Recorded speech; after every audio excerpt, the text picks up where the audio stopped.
Good morning, my Real News Midday TV family. Thank you so much for tuning in this morning, and I'm wishing for everyone a wonderful and a productive day. And in the news this morning, flash flood watch extended. A flash flood watch remains in effect for low-lying and flood-prone areas of southern and northwestern parishes until 5 p.m. on Tuesday. All other parishes have also been cautioned to expect flooding, as a large area of disturbed weather that has been affecting the island since Saturday night continues to produce showers and thunderstorms. In its latest advisory on Monday night, the Meteorological Service said the system, which is now known as a potential tropical cyclone 9, will continue to move away from the island tomorrow. However, moderate to heavy showers will continue increasing the chances of flash flooding across the island. Fishers and other marine interests are being warned to continue exercising caution as the sea conditions continue to deteriorate. The Met Service says it will continue to monitor the system. 48-hour curfew imposed in sections of Kingston Western. A 48-hour curfew has been imposed in sections of the Kingston Western Police Division. The curfew, which began at 6 p.m. on Monday, September 23, will remain in effect until 6 p.m. on Wednesday, September 25. The boundaries of the curfew are north along Greenwich Park Road from the western end of the Calvary Cemetery on Linders Road to Studio One Boulevard, east along Slipen Road from Studio One Boulevard to Asquith Street, south along Asquith Street from Slipen Road to Thompson Street, west along Thompson Street from Asquith Street, continuing along an imaginary line to Greenwich Park Road to the vicinity of the western boundary of the Calvary Cemetery. During the hours of the curfew, all individuals within its boundaries are required to remain within their premises unless otherwise authorized by the ground commander. Kingston Western Police list the persons of interest. The Kingston Western Police have listed several individuals as persons of interest in the division. According to investigators, these individuals may be able to assist them with their ongoing probe in relation to various incidents. The individuals are Ricardo Manning, otherwise called Rudy, Jason Lawrence, otherwise called Liz, Jermaine Chrissy, Lucian Anderson, Orion Dawkins, Andy Anderson, a man known only as Akiba, a man known only as Raheem, a man known only as Tyreek or Hittis, a man known only as Holt, and a man known only as Richard. These individuals are asked to report to the Denham Town Criminal Investigations Branch by 6 p.m. on Tuesday, September 24. Anyone with information that can assist the police is asked to contact the Denham Town Criminal Investigations Branch at 948-6443 or Crime Stop at 311. Individuals may also contact the Police 119 emergency number or the nearest police station. Heightened security operations in Westmoreland. Acting Assistant Commissioner of Police Wayne Josephs says that there will be heightened security operations across Westmoreland in the coming weeks to combat an upsurge in criminal activity. Over the past couple of days to weeks, we have been experiencing a number of conflicts that has been taking place in and around the Westmoreland space. And these conflicts have only served to heighten the tensions in the area and has served to undermine or impact the efforts or the intervention efforts of both the police and our external partners. So over the last couple of days, we have been conducting a number of operations in and around the parish. Currently, we are conducting an operation in the Barracks Road area of Sab. This area is popularly known as Gully Bank, and we are conducting a number of cordon searches. So far, we have managed to recover 2 shotguns, and a number of violence producers have been taken into custody, being processed. Over the next couple of days to weeks, you will see a number of these operations taking place across the parish. Anybody who is out there, who is in the space, that has any information, know where there's a gun or any person who the police might have interest in, to just pass on the information while we are still on the ground, because the gun that you might refuse to tell us about might just be turned on you or some of your family or someone that you know tomorrow.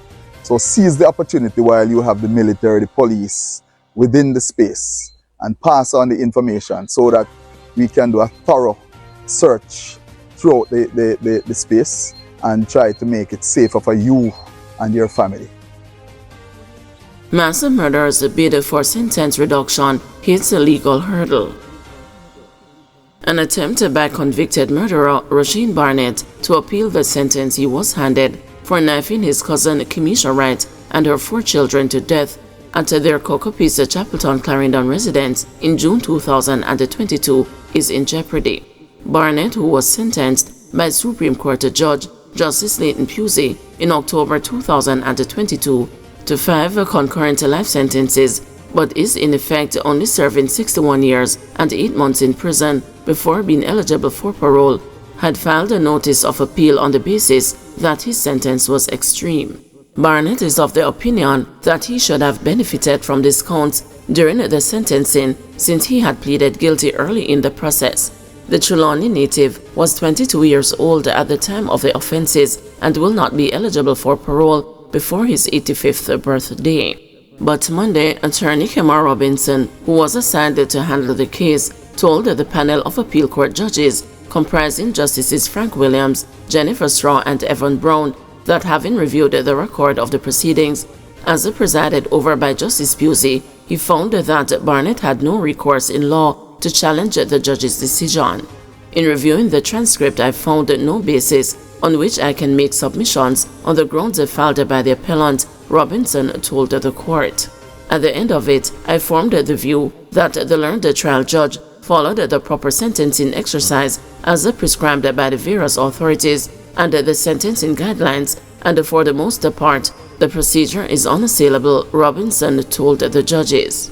In those circumstances, I will not be in a position to challenge the sentencing to show that it is manifestly excessive, Robinson told the court, while making it clear that the convicted man had filed the notice of appeal on his own without the benefit of any legal advice. The attorney said he had already informed Barnett of his finding. The appeal court panel will later this week, in the interest of transparency, hear submissions from the Crown on the position arrived at by Robinson. On Monday, Justice Williams, who heads the panel, said after the submissions are heard, the panel will determine what is the best way to deal with this matter. The victims, Wright and her children, Commander Smith, 15, Shirley Smith, 12, Rafaela Smith, 5, and the 23-month-old Keshawn Henry Jr. were discovered inside their house with chop wounds and their throats slashed. According to Barnett, Wright, who operated a shop at the premises where she lived, had disrespected him in the days before the murders. He claimed that a customer had come to the premises and he served the customer, but his cousin was upset and told him he was never to serve her customers, and grabbed the cash from his hand and splashed the water in his face. He said he was offended from that instant. A subsequent clash with his cousin, he said, led to the stabbings. After committing the murders, Barnett fled to Wilson Run in Trelawney, where he was apprehended. He was charged 3 days later based on a caution statement he gave to the police. Barnett narrowly escaped the death penalty after he pleaded guilty to the murders, resulting in the Crown withdrawing the initial notice. Nothing unusual about the Prime Minister's many bank accounts, says a financial analyst. Financial analyst Dennis Strong says that there is nothing unusual or irregular about Prime Minister Andrew Holness being connected to 28 bank accounts. Holness's association with the accounts, including loan, mandatory savings, and investment-related accounts, was among the findings of the Integrity Commission's investigative report on the financial affairs of the Prime Minister. There has been speculation on social media about whether the accounts associated with Holness are unusual. And at a press conference last week, senior members of the opposition People's National Party questioned why the Prime Minister would need to have 28 bank accounts. But Chung, a chartered accountant with a solid track record in finance, says it's not extraordinary that 28 accounts are associated with the Prime Minister, who has had multiple businesses during his almost 30 years in public life. Yeah, I don't think it's irregular to have 28 bank accounts. In fact, I can tell you, my experience is that if you go into several private sector businesses, you'll find that they have a multitude of bank accounts. Some of them inactive, some of them they're using, but people own bank accounts for specific purposes. So it's not unusual for people to do multiple activities. If you're doing multiple activities, then obviously, one of the ways I find that people, especially non-accountants, try to reconcile their business is by having payments through different bank accounts. Accountants, for example, might have one account and then you reconcile and adjust between, but many people, it's not unusual for them to do that.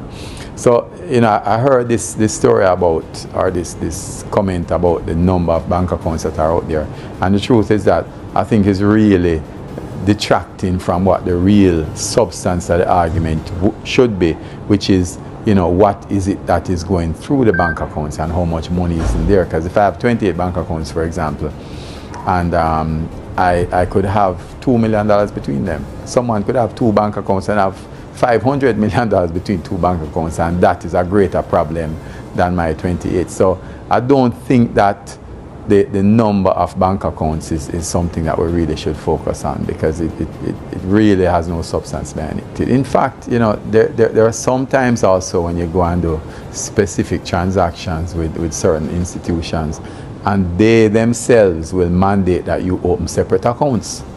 So therefore, sometimes it's not because of your own choosing why you want a new account, but they will say, listen, in order for you to do this product, right, or for you to do this investment or use this checking, this different company, I want another account, or I want two accounts attached to it. So, I hear the argument, but I think that the argument is really a detraction, for example, I think from what the substantial situation should be, which is really the transaction itself. And, I'm trying to understand what is the investigation around the number of bank accounts. What are you going to achieve with that? Guys, thanks for watching. Please join us this afternoon at 2 p.m. for another news update.